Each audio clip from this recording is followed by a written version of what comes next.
Bonjour amis téléspectateurs et merci de nous choisir encore en ce jour pour ce rendez-vous hebdomadaire, rencontre et échange, nouveau numéro. Nous allons une fois encore revisiter les faits marquants de ces dernières heures chez nous, bien sûr au Togo, en Afrique et peut-être dans le monde si nous avons le temps.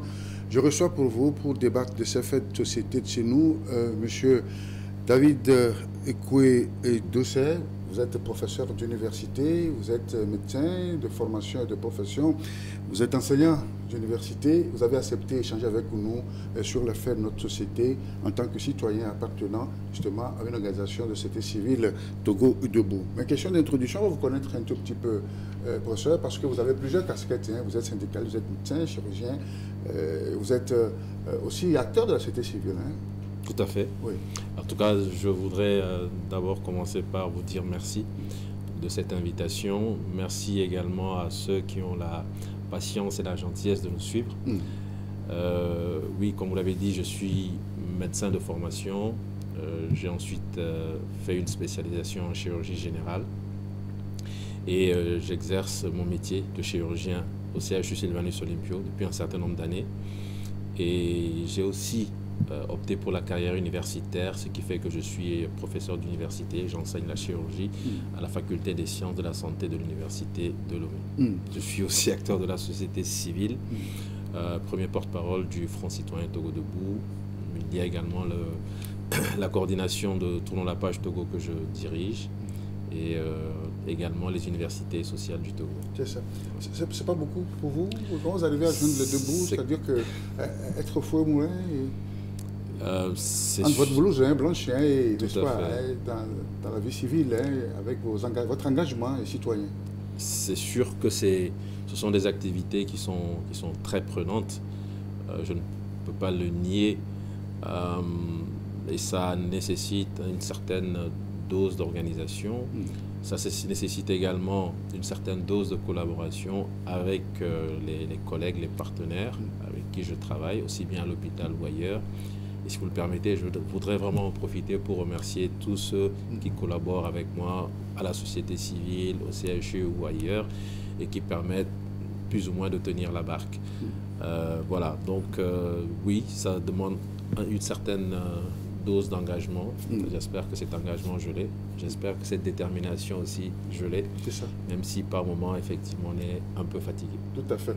Vous êtes aussi présent sur les médias, comme chez moi, hein, ce matin. Oui. Vous êtes partout. Hein. Oui, chaque fois qu'on vous sollicite, merci pour cette disponibilité. Je crois que c'est normal lorsque on est dans un pays. Lorsqu'on se considère, entre guillemets, comme un intellectuel, il est quand même normal, par moment, de pouvoir exposer des faits, exposer une analyse et permettre peut-être aux citoyens de se faire une opinion suite à ce que moi je dirais. Voilà. Et ça ne vous attire pas trop d'ennui aussi, parfois? C'est sûr que par moment, il y a des grincements de dents autour de moi. Par moment, il y a des situations qui démontrent que cette voix dissonante que j'exprime peut ne pas plaire, mais il faut faire avec. On ne peut pas pour cette raison se taire et garder ses opinions pour soi, surtout quand on sait qu'il y a des choses qui se passent dans la société, dans le Togo où nous vivons, des choses qui ne sont pas normales, des choses qui ne sont pas correctes et des choses qui ne contribuent pas à créer cette cohésion nationale que nous voulons. Nous nous battons pour une vraie cohésion nationale, pour un Togo vraiment fraternel, quelle que soit son origine, du nord au sud, de l'est à l'ouest, qu'on se sente togolais et vraiment en lien avec les autres Togolais des autres régions. Et quand il y a des situations qui tendent à instrumentaliser l'ethnie et autres, j'avoue que je ne me sens pas fier et je me sens obligé également d'apporter ma pierre à la contribution d'une nation beaucoup plus unie. Par votre formation, c'est ça qui vous donne cet engagement-là, de vous sentir comme citoyen de partout d'histoire, oui. Ma formation de médecin, le médecin n'a pas d'ethnie, n'a pas de limite. Ah, ça c'est clair. Oui, il est au service de l'humanité. Oui. Et ce que moi je retiens généralement de mon métier de médecin et de chirurgien, c'est que je pense, je ne suis peut-être pas très sûr, mais je pense que c'est un métier qui vous force à l'humilité. Parce que vous faites face à des situations diverses où, par exemple, vous avez des gens qui sont immensément riches, mais face à la maladie, face à la mort, vous vous rendez compte que finalement la richesse, On n'est rien. C'est ça. On n'est rien. La richesse, finalement, c'est bien d'avoir suffisamment de moyens pour ne pas mourir de faim, pour pouvoir subvenir à ses besoins. Mais il faut avoir cette humilité parce qu'au final, on n'est qu'un être humain. Et face à l'immensité de la vie et de l'existence, on est absolument rien. Ouais. C'est la leçon que vous tirez de votre pratique médicale de tous les jours? C'est ce que moi je retiens en tout cas de mon métier de médecin. Oui, c'est cela. Peut-être, pour ça, j'ai entendu plusieurs de vos confrères dire que vous êtes un enseignant d'université de haut rang. Vous auriez pu rester ailleurs, dans l'Eldorado européen, comme vos confrères, pour chercher une aisance financière, que de choisir de venir travailler chez vous. Pourquoi cette option? Je crois que chacun a son choix de vie, chacun a son destin. Et dans la vie, il n'y a pas que l'aisance financière ou la sécurité financière. Je pense qu'il y a d'autres critères qui amènent chaque individu à faire ses choix. Et donc, oui, c'est vrai que lorsque j'ai fait mon stage de perfectionnement en chirurgie en France, il y avait des opportunités pour rester. Oui, bon, je dirais des opportunités pour rester. Oui. Mais en fin de compte, vous savez, la terre africaine, il y a quelque chose que je ne saurais définir. Mais la terre africaine, elle est tellement attrayante, tellement attirante. On aime l'Afrique ou on ne l'aime pas. Et je pense que moi, j'adore l'Afrique. J'aurais eu du mal à m'épanouir ailleurs. Je peux aller ailleurs pour quelques mois, peut-être, oui. Mais dire que je fais ma vie en dehors de la terre africaine, ce serait quelque chose d'assez difficile. J'adore le Togo. Je suis né au Sénégal, j'y ai vécu pendant 20 ans. J'adore le Sénégal. J'aurais peut-être pu même m'épanouir ailleurs en Afrique. Mais en général, je crois que pour moi, l'Afrique, il y a quelque chose d'indéfinissable qui me lie à l'Afrique. Et c'est peut-être ça qui explique le fait que j'ai décidé, après mon stage de perfectionnement, de revenir en Afrique et notamment au Togo. Et vous le faites avec fierté, avec honneur, dignité? Oui, oui, j'adore mon pays. Sans regret? Non, non, sans regret. Je ne regrette pas. Oui. Non, du tout, du tout. Je sais que c'est difficile par moments. Je sais qu'il y a eu des périodes, des hauts, des bas, des périodes où je me suis posé des questions. Mais à chaque fois que je m'arrête et que je fais le bilan, je ne regrette pas. J'ai fait un choix, je dois l'assumer. C'est ça. Toute votre action syndicale aussi, puisque c'est vous qui coordonnez le syndicat des... J'ai été à la tête du SYNFOT, du syndicat national des praticiens hospitaliers du Togo, pendant un certain nombre d'années, je crois pendant 7 ans. Ensuite, j'ai eu la chance vraiment de travailler, de collaborer au sein de ce syndicat avec des personnes remarquables comme le professeur Wala, Dr Cholenyanou, Madame Alpha, Madame Adjama, Madame Sou. Mais des gens, bon, les autres je ne les cite pas, mais ils savent que je les porte tous dans mon cœur. Oui.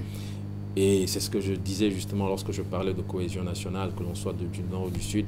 Des gens que j'ai cités, vraiment, je me rends compte que finalement, c'est des gens du nord, d'origine diverse, des gens de Palimé, des gens d'un peu partout. Mais nous étions... Donc, entre vous, dans la profession, il n'y a pas de distinction? Il n'y a pas de distinction, on est des êtres humains. Vous savez, quand vous mettez quelqu'un sur la table, mais bien sûr, quand vous mettez quelqu'un sur une table opératoire, que vous faites une incision, vous êtes incapable de dire s'il est du nord, s'il est du sud, s'il est du centre. C'est un être humain et ça s'arrête là. Et pour moi, c'est comme ça qu'on doit fonctionner. Et au sein du SYNFOT, j'ai toujours plaisir à me rappeler des moments où on était unis sans considération par rapport à l'ethnie. Et je crois que c'est ce qu'il faut pour ce pays. C'est ça. Puis après, votre engagement au sein de la société civile, n'est-ce pas? Tout à fait. Oui, porte-parole de Front Togo Debout, citoyen Togo Debout. Et en ces années-là, où il était question pour vous de militer, de lutter pour l'avènement de l'alternance politique au sommet de l'État. Tout à fait. Oui. Oui, en fait, j'ai d'abord commencé avec les universités sociales du Togo. C'était en 2016. En 2016, tout à fait. Tout à fait, vous vous souvenez. Et pour nous, c'était une expérience très intéressante. Ça avait commencé au centre communautaire de Baie, où nous avions invité les populations à venir échanger sur différentes thématiques. Et nous étions surpris de l'engouement que ça a suscité. Les gens sont venus. Généralement, lorsque vous organisez des rencontres de ce genre, une fois que les gens repartent à midi pour la pause, vous avez la moitié qui revient en fait. Tout le reste disparaît. Et là, nous étions surpris de voir l'après-midi encore autant d'engouement, le lendemain autant d'engouement. Et c'est là qu'on s'est dit, mais les Togolais ont peut-être besoin de cet espace d'échange où ils viennent pour discuter, de débattre de tout. Et c'est comme ça qu'on a décidé vraiment de poursuivre avec les universités sociales du Togo. C'est vrai que ces dernières années, On a organisé beaucoup moins de débats, beaucoup moins d'échanges. On est beaucoup plus focalisé sur la jeunesse, beaucoup plus focalisé sur le numérique. Mais il y a aussi une raison. Hein. Vous savez, nous sommes dans un pays où l'espace civique est de plus en plus restreint. Et en dépit du fait que nous sommes une organisation sérieuse, je peux le dire, en dépit du fait que nous sommes des responsables à la tête de cette organisation, de plus en plus nous avons du mal à prospérer sur le terrain parce qu'on nous oppose le fait que nous n'avons pas de récépissé. Le récépissé, nous n'allons pas nous le fabriquer. Nous avons fait la demande. Bien sûr, nous avons fait la demande, nous avons refait la demande à plusieurs reprises. Nous avons déposé un dossier en bonne et due forme, mais l'autorité qui délivre les récépissés, je ne sais pas pour quelle raison, ne nous a jamais... Ça veut dire que Togo Debout n'est pas encore reconnu officiellement? Ni Togo Debout. Togo Debout n'a pas introduit de demande. Togo Debout, et c'est pour une raison bien précise, Togo Debout, c'est une plateforme d'organisation qui sont régulièrement inscrites. Les universités sociales du Togo ont souhaité obtenir un récépissé et ont fait la démarche auprès de l'autorité administrative. Le dossier a été déposé, nous n'avons jamais eu de récépissé. Ces dernières années, nous avons eu, nous ne sommes pas les seuls, hein, nous ne sommes pas les seuls bien sûr. Je cite une autre organisation, c'est SADD, qui est beaucoup plus ancienne que les universités sociales du Togo, qui existe je crois depuis près d'une vingtaine d'années, qui paie les impôts et autres, mais qui ne dispose toujours pas de récépissé. Nous avons sollicité, gagné un projet de l'Union européenne qui porte justement sur la liberté d'association et de réunion pacifique. Ce projet a du mal à prospérer sur le terrain parce qu'à chaque fois que nous voulons faire une activité pacifique, déclarée, les autorités nous opposent le fait que nous n'avons pas de récépissé. Nous, les universités sociales du Togo, et ainsi que SADD, et nous leur disons, oui, mais le récépissé, c'est vous qui le donnez. S'il y a une raison objective, exposez-la, dites-nous pourquoi vous ne nous donnez pas de récépissé. Mais vous nous dites que vous n'avez pas de récépissé, vous n'avez pas de récépissé. Ça fait des années. Et à l'occasion justement de ce projet que nous avons gagné avec l'Union européenne, nous avons réintroduit une demande, mais jusque-là, nous n'avons toujours pas de récépissé. Oui. Et vous avez aussi été distingué par plusieurs prix. Hein, Oui, plusieurs prix. Bon, peut-être le plus intéressant pour moi, en ce qui concerne les droits de l'homme, c'est... ce que les Américains vous ont décerné. Voilà, le département d'État américain qui m'a fait l'honneur de me décerner un prix. C'est le prix de défenseur des droits humains 2022. Je n'étais pas le seul, je pense qu'on était une dizaine à travers différents pays d'Afrique, d'Asie et même des Amériques. Voilà, donc ça veut peut-être dire que ce qu'on essaie de faire ici sur la terre togolaise, finalement, voilà, exactement. Ça vous renforce dans votre ambition. C'est sûr que c'est motivant, ça renforce la conviction, ça renforce la détermination et ça pousse à aller de l'avant, c'est sûr. C'est ça.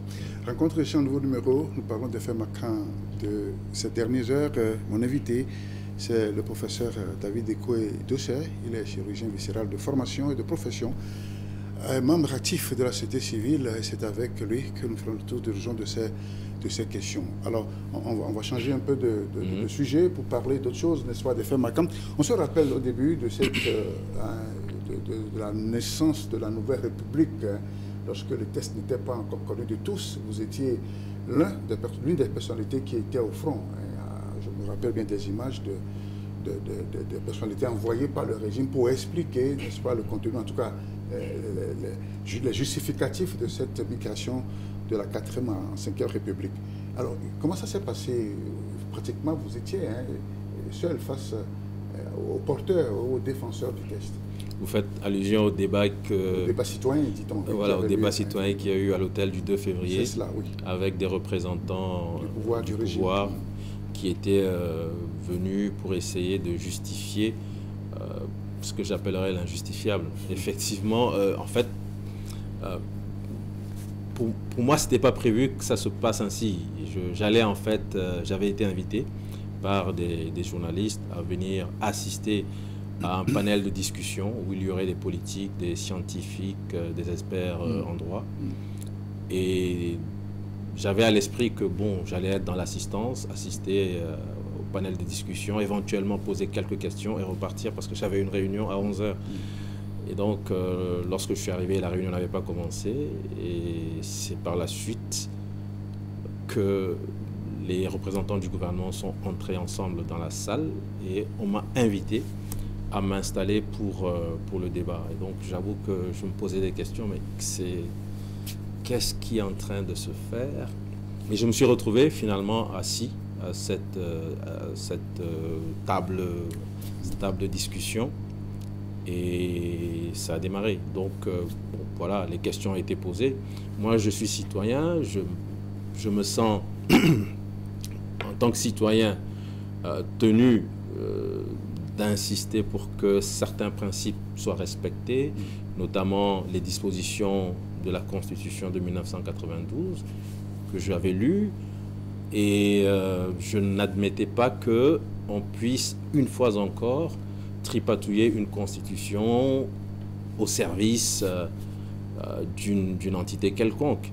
Et donc, ce qui était en train de se faire, on a voulu nous faire croire que c'était fait dans l'intérêt du peuple togolais. Mais qu'est-ce qu'on peut faire dans l'intérêt d'un peuple sans qu'il n'en soit informé, sans qu'on en discute avec lui, sans qu'il ne sache même quels sont les éléments contenus dans le document qui est soi-disant pris dans son intérêt.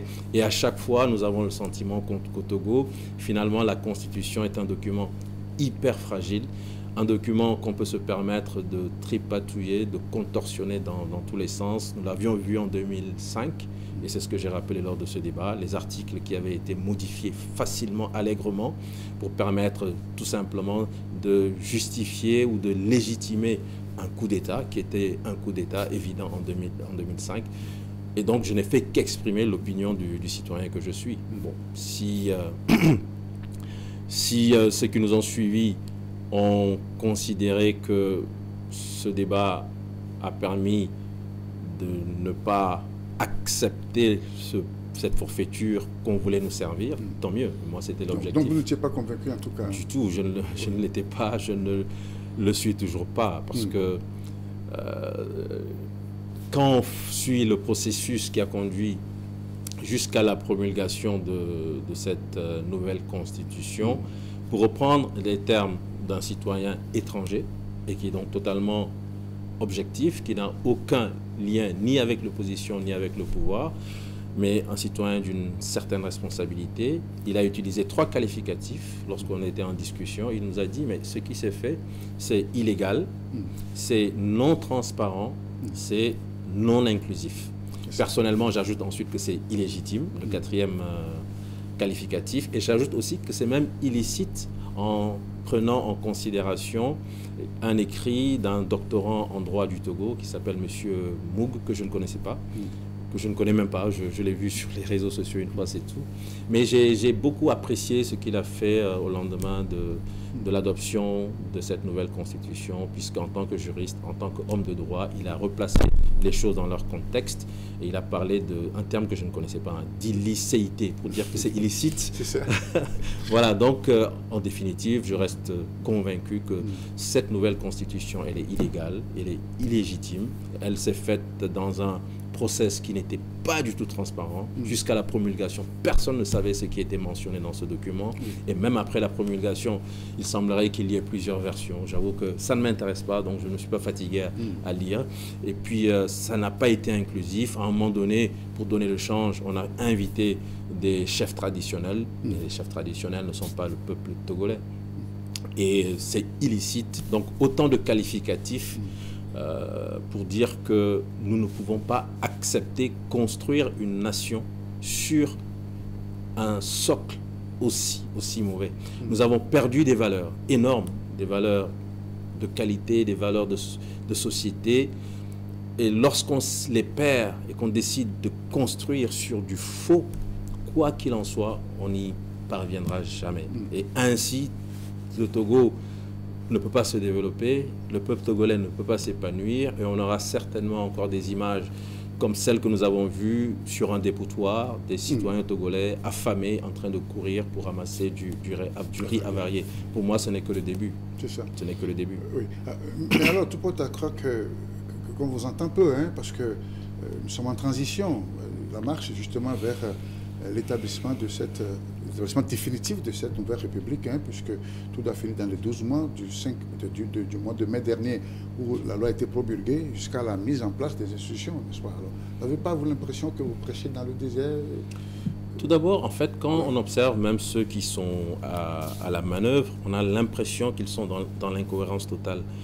Je me souviens d'un ministre qui avait voulu justifier cette forfaiture en disant que oui, pour 1992, nous n'avions pas pris le temps de nous interroger sur qui nous sommes, notre identité, d'où nous venons, où nous allons, etc., etc.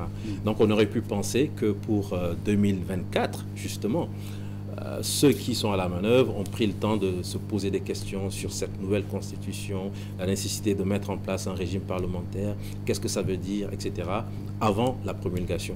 Moi, j'ai été surpris de voir que c'est après avoir promulgué qu'on envoie une mission en Inde pour aller s'informer. C'est ce qui s'appelle mettre la charrue avant les bœufs. C'est inadmissible. Donc cette incohérence dans la manière d'imposer cette nouvelle constitution, couplée au fait que une période transitoire. Pourquoi une période transitoire? Moi, je reste convaincu que c'est parce que la pilule a du mal à passer, même si on donne l'impression... Les institutions de cette nouvelle République ne sont pas toutes mises en place, n'est-ce pas? Comme laquelle? Le Sénat? Le Sénat, par exemple. Oui, mais bon, on a toujours vécu sans Sénat, même si depuis on nous a annoncé qu'il devait y avoir un Sénat. Si nous étions autant prêts dans la réflexion, si on était tellement convaincus de la justesse de ce qu'on est en train de faire, moi je pense que la période de transition, elle n'était même pas nécessaire. Mais je reste convaincu qu'il y a des difficultés. Il y a des difficultés réelles dans la mise en œuvre au niveau national, mais aussi au niveau international. Parce que c'est vrai, on a l'impression qu'on ne nous entend pas, mais nous sommes dans plusieurs stratégies, notamment des stratégies de plaidoyer. Et lorsqu'on se retrouve à certains endroits et qu'on discute, on se rend compte que bon, le Togo a du mal quand même à faire passer sa pilule et sa nouvelle constitution. Beaucoup de gens ne comprennent pas. Et c'est là où moi, je continue à dire que c'est d'ailleurs ça qui doit davantage nous motiver. Il faut que le peuple togolais comprenne que ce n'est pas consommé. Certains ont pris la parole en disant, bon, c'est fait, maintenant il faut se tourner vers autre chose. Non, du tout, ce n'est pas fait du tout. S'ils ont finalement décidé de mettre en place une période de transition, c'est que eux-mêmes se rendent compte des difficultés qu'il y a à déployer quelque chose d'aussi bancal. C'est totalement bancal. Et donc le peuple doit se lever. Le peuple togolais doit pouvoir recouvrer sa souveraineté qui a été volée dans cette histoire. Parce que des gens se sont enfermés au sein d'un parlement pour changer une constitution alors qu'aucune disposition de la Constitution ne leur donnait cette prérogative. Aucune. Même là, ils l'ont fait en étant en partance. Et même s'ils étaient en plein mandat, la Constitution ne leur donnait pas la prérogative, en plein mandat, en tant que député, de changer une Constitution. Donc, il y a eu une violation. Il y avait deux voies, a-t-on dit, n'est-ce pas? La voie référendaire et puis la voie, n'est-ce pas, parlementaire. Pas pour changer la Constitution. Pour changer la Constitution, on revient devant le peuple. Il peut y avoir quelques modifications d'articles, c'est vrai, pour lesquelles il faut un certain nombre de députés. Mais lorsqu'on veut changer la règle qui... fondamentale, justement, qui régit la vie des citoyens, on ne s'enferme pas à 89 pour le faire. Par politesse et par respect pour les citoyens, on vient vers les citoyens, on leur montre le texte. Écoutez, nous pensons qu'il faut désormais un régime parlementaire pour notre pays. Voilà les motivations. Qu'est-ce que vous en pensez? On en discute, ils donnent leur point de vue, ceux qui sont pour, ceux qui sont contre, et à la fin, on passe au vote. C'est comme ça que ça se fait dans un pays normal. Mais on ne s'enferme pas à 89 pour pondre un texte que personne ne connaît et qu'on cherche ensuite à imposer. À l'époque, puisque oui, bon, à l'époque, oui. Lorsqu'on était dans le process, dans la procédure, un texte que personne ne connaît, pour venir dire, bon, voilà, nous avons fait le choix, vous qui êtes-vous? Vous n'êtes pas le bon Dieu. C'est ça. Vous n'êtes pas le bon Dieu, vous n'êtes que des citoyens qu'on a choisis, qu'on a mis à la tête d'un pays, et par respect pour ce peuple, on n'agit pas comme ça. C'est ça. Sauf que de plus en plus, il y a d'autres voix qui adhèrent à l'idée, n'est-ce pas? C'est vrai que beaucoup d'intellectuels, de politiques étaient vent debout contre ce test, mais de plus en plus, on constate que bon, il y a une sorte de ralliement. Vous le pensez aussi? Avez-vous ce sentiment aussi? Écoutez, moi j'ai vu des gens qui, avant d'être à un certain niveau ou à une certaine position, avaient des attitudes ou avaient produit des écrits qui étaient franchement d'une qualité et d'une valeur que vous ne pouvez pas imaginer. Je ne vais pas les citer, mais parmi ceux qui aujourd'hui cherchent à défendre le texte, avant d'être aux affaires, au moment où ils étaient encore des esprits libres, ils ont écrit par exemple que en Afrique, puisqu'ils ont travaillé sur la Constitution, le constitutionnalisme en Afrique, et ils ont écrit en disant que en Afrique, ce qu'il faut craindre, c'est cette manipulation de la Constitution. Et cette manipulation, généralement, elle est faite pour servir les intérêts du chef de l'État. Et ils ont ainsi indexé, malheureusement je n'ai pas le texte là pour vous lire des extraits, mais si vous prenez le document que M. Moog a produit, il a fait référence à ces différents écrits, et là vous vous rendez compte que lorsque des gens sont libres d'exprimer leur opinion, ils peuvent dire des choses excellentes. Mais ces mêmes personnes, lorsque vous les mettez dans un autre cadre, peuvent tenir des propos qui sont totalement contraires aux propos tenus initialement.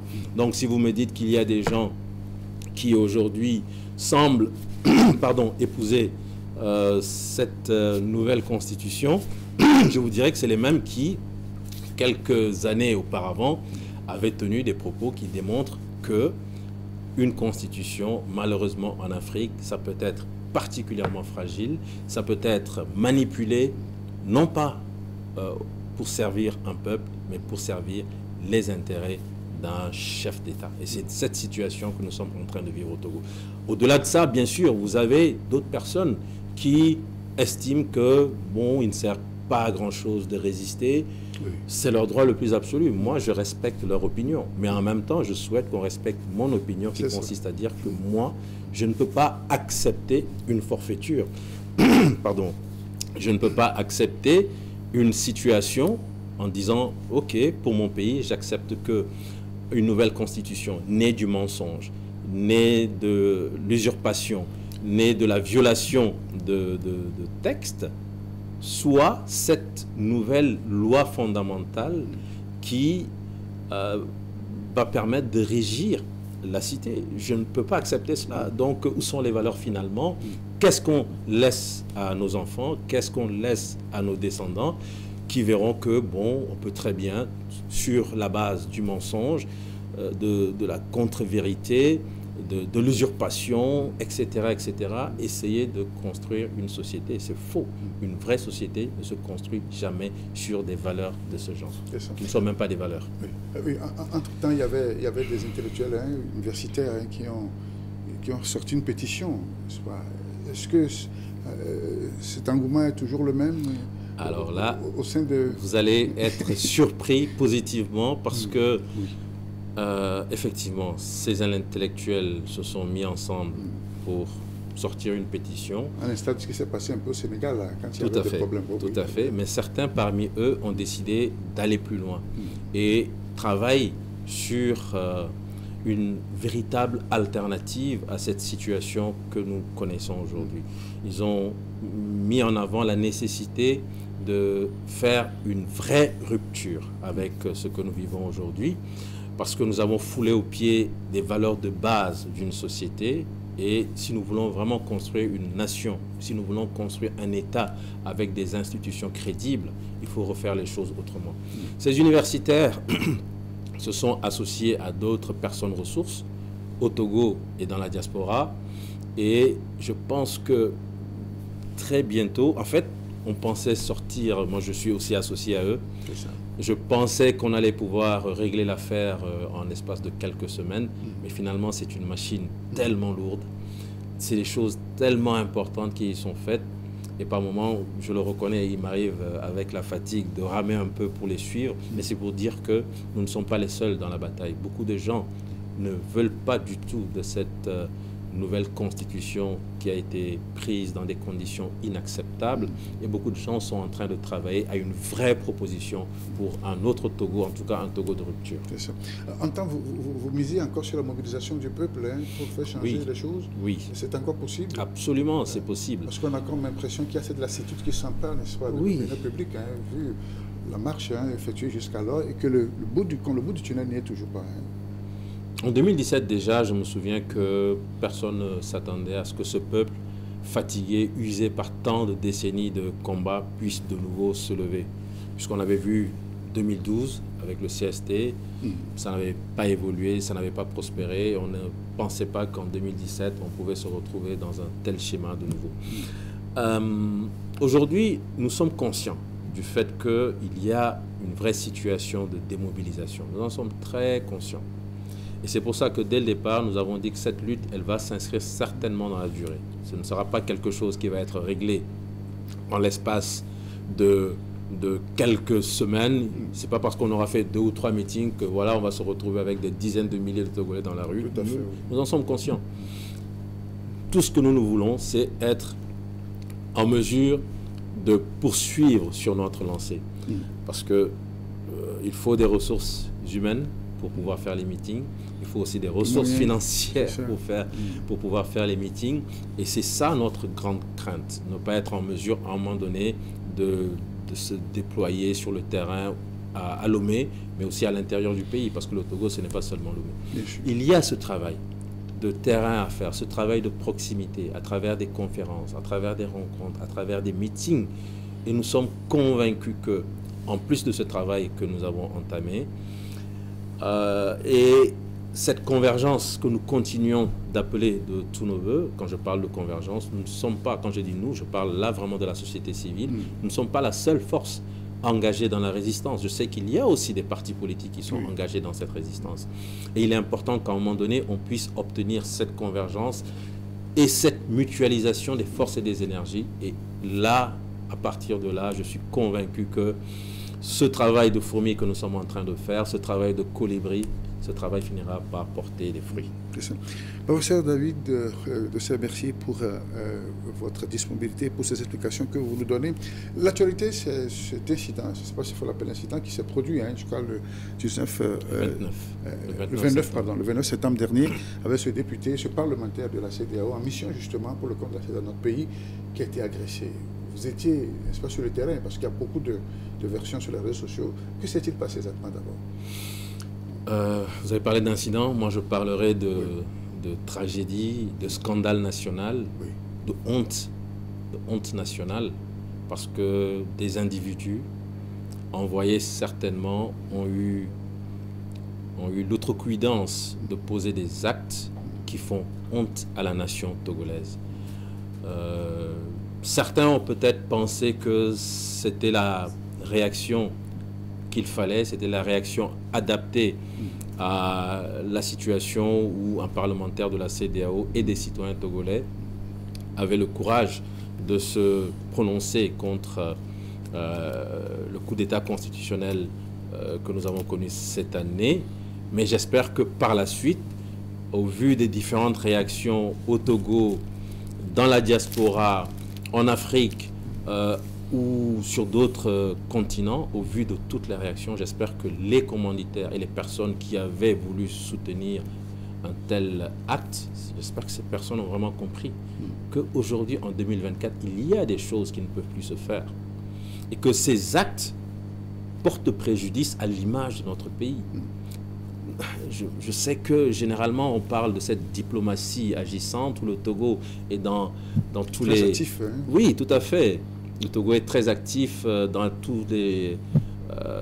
sur tous les terrains pour la médiation. Oui.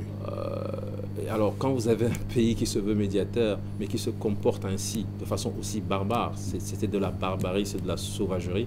Je pense que quoi qu'on puisse dire, cela ne peut que desservir l'image de notre pays. Donc le 29 septembre, effectivement, nous étions invités en tant qu'acteurs de la société civile, et j'y étais avec certains collaborateurs, et nous étions présents lorsque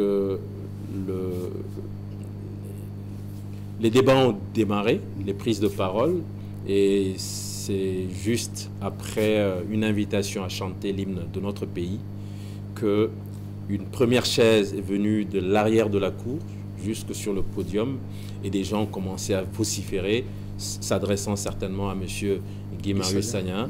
Vous êtes Togolais, vous êtes Togolais. Et lorsqu'on s'est tourné, c'est toute une horde d'agresseurs qui sont rués vers le podium et qui ont commencé à casser des chaises, à frapper, à balancer des chaises. C'était horrible. Horrible. Qu'est-ce qu'on lui reproche en réalité? Il faudra peut-être poser la question aux agresseurs, mais lorsqu'ils ont passé leur temps à vociférer « vous êtes Togolais », et lui-même dans la conférence de presse qu'il a eu à faire par la suite, il a dit clairement qu'à chaque fois qu'on lui posait la question et qu'il répondait « oui, je suis Togolais », c'était un coup de poing ou un coup de pied qu'il recevait. Donc on lui reprochait peut-être le fait qu'en étant sénégalais, il vienne s'exprimer au nom des populations du Togo. Je pense que c'est quelque chose de totalement inacceptable. Ceux qui ont procédé à un tel acte n'ont peut-être pas compris que, en fait, en réalité, un parlementaire de la CEDEAO représente toutes les populations. Oui, c'est justement ça. Est-ce qu'il était dans le protocole comme ça Absolument. Qu'un parlementaire de la CEDEAO puisse s'adresser à tous les citoyens, à tous les peuples qui composent la CEDEAO? Absolument, absolument. Prenez le document Bien sûr, sous autorisation, ou bien il est libre de le faire avec ou sans, ou pas autorisation? Autorisation de qui? Bon, en fait, il faut prendre l'acte additionnel qui renforce les prérogatives du Parlement de la CEDEAO. Je pense que c'est un document qui date de 2016. Et quand vous voyez les différentes définitions, vous tombez sur la définition du député parlementaire de la CEDEAO. Il y est dit clairement qu'il représente toutes les populations au sein de la communauté, au sein de cette communauté. Donc, je pense que nous, Togolais, nous sommes population de la CEDEAO. Donc, en tant que député parlementaire de la CEDEAO, il a le droit absolu de nous représenter, de nous rencontrer, de poser des questions et éventuellement de porter nos préoccupations à la CEDEAO. Et donc, ceux qui ont été mandatés... En dehors de nos élus qui sont dans la communauté... Et nos élus aussi, ils sont, et ils peuvent très bien porter la voix du Sénégal, la voix des populations de la Côte d'Ivoire, etc., etc. Ils y sont, non, quand M.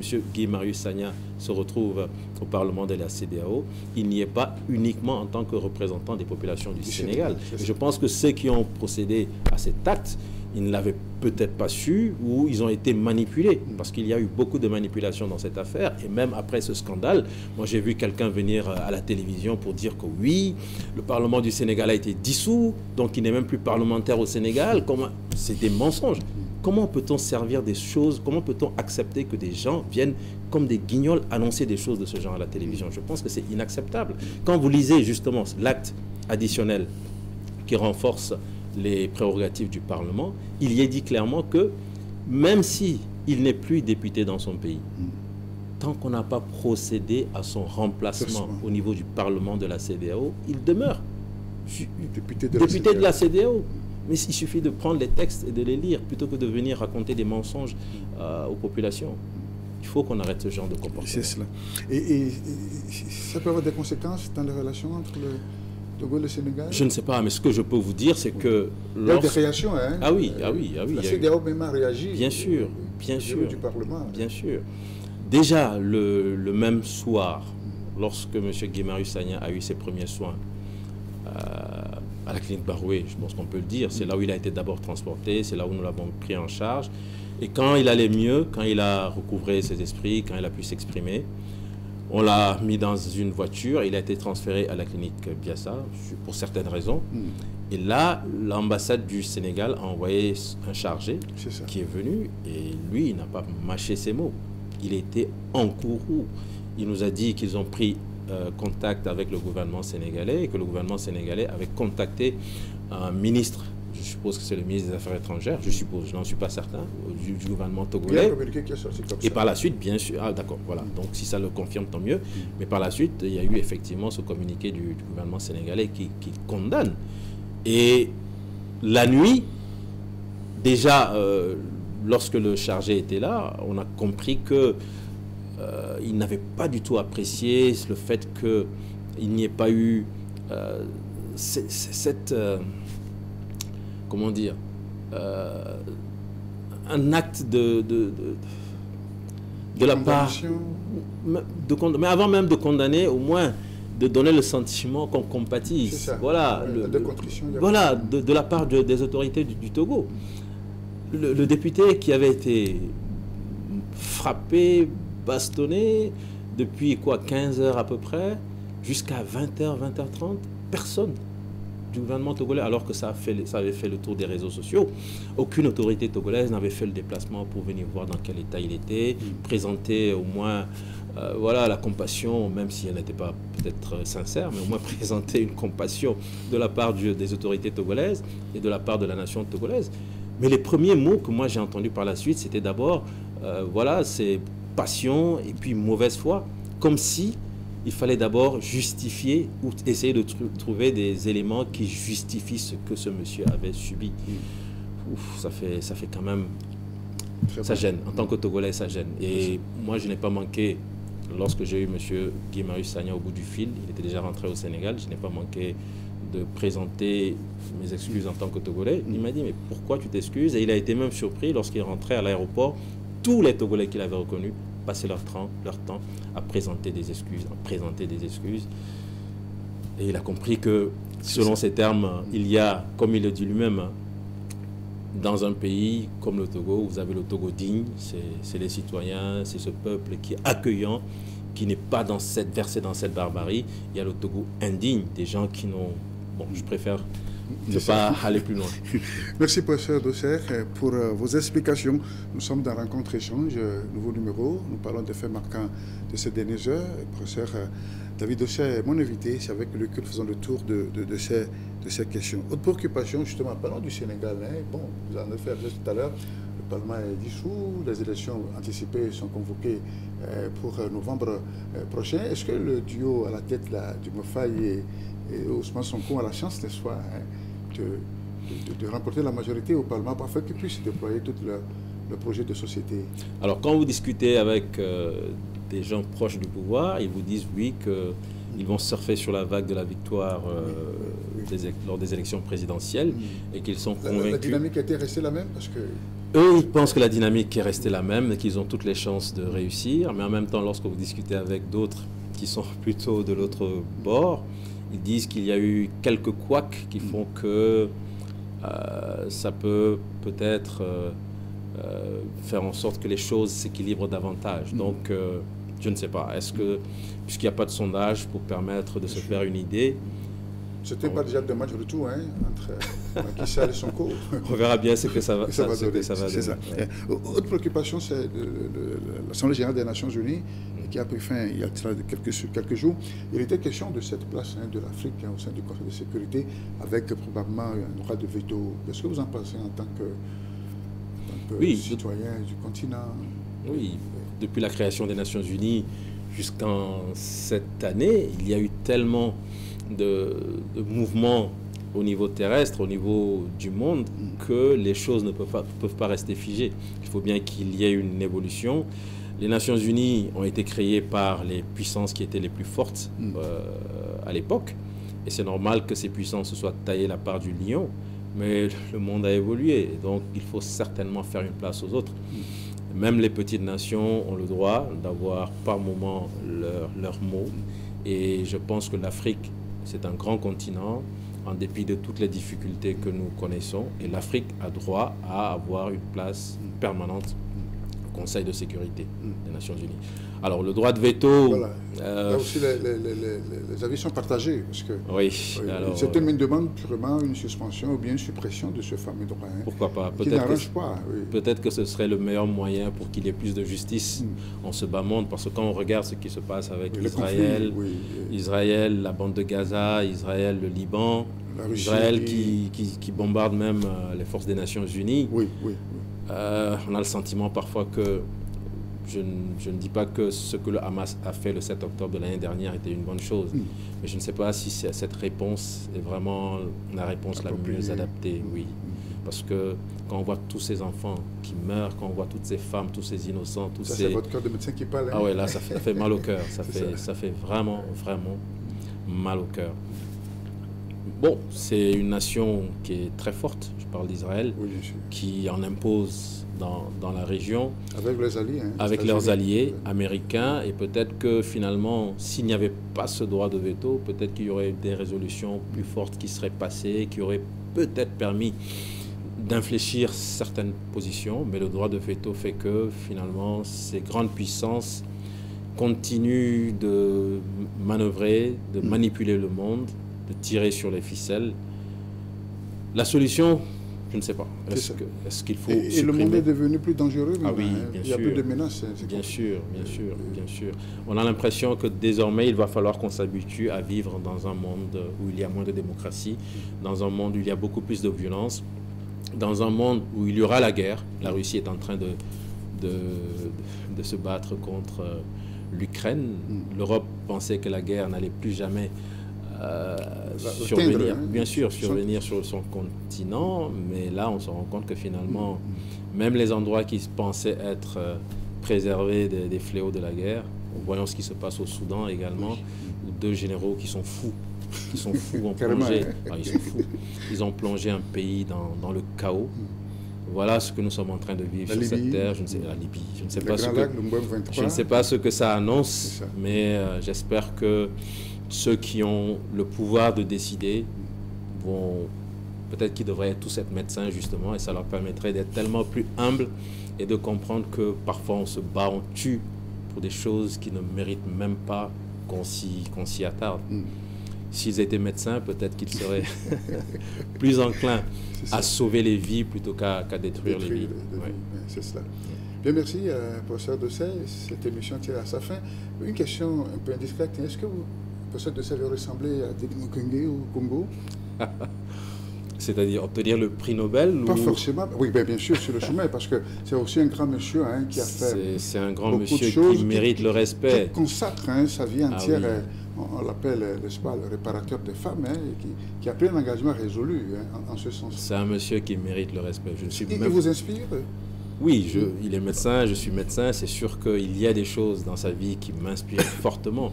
Mais je pense que je n'arrive pas à la cheville de ce monsieur. C'est un monsieur d'un autre niveau. C'est trop d'humilité, hein? Oui. Vous l'avez dit. Non, je reste conscient et je mesure ma force et ce que moi je fais, ce que je fais au Togo par rapport à ce monsieur. Donc, chapeau à monsieur Denis Mukwege. C'est ça. Un dernier mot? Un dernier mot, si vous le permettez, c'est encore d'inviter les Togolais à se tenir debout et à comprendre que on ne peut pas accepter qu'on nous impose une forfaiture basée sur le mensonge, sur des contre-vérités, sur l'usurpation. Et il faut qu'on soit en mesure de continuer à dire non. Et je suis convaincu que si nous continuons à dire non, ce monde va nous entendre.